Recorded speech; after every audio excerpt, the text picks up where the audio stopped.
Telugu film ఇండస్ట్రీలో చిరంజీవి గారు తనకంటూ ఒక మంచి గుర్తింపుని ఏర్పాటు చేసుకున్నారు.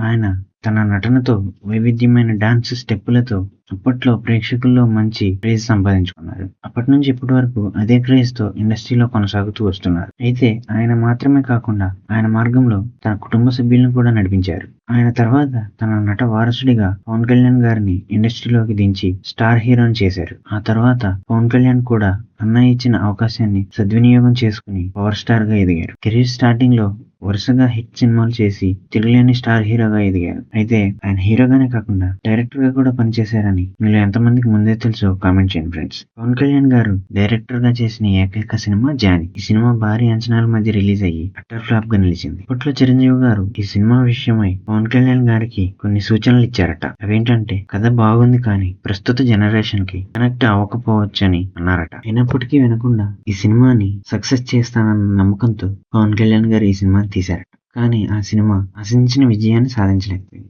జానీ సినిమా స్లో నేరేషన్, అలాగే పవన్ కళ్యాణ్ గారి పాత్రలో ఉత్సాహం తక్కువగా ఉండడం వంటి అంశాలు ప్రేక్షకుల్ని ఆకట్టుకోలేకపోయినట్లు ట్రేడ్ వర్గాలు భావించాయి. పవన్ కళ్యాణ్ గారి ఓజీ సినిమా సెప్టెంబర్ 25న రిలీజ్ కాబోతున్నట్లు సమాచారం. వీడియో నచ్చితే లైక్ చేసి మన ఛానల్ సబ్స్క్రైబ్ చేసుకోండి ఫ్రెండ్స్. Thank you.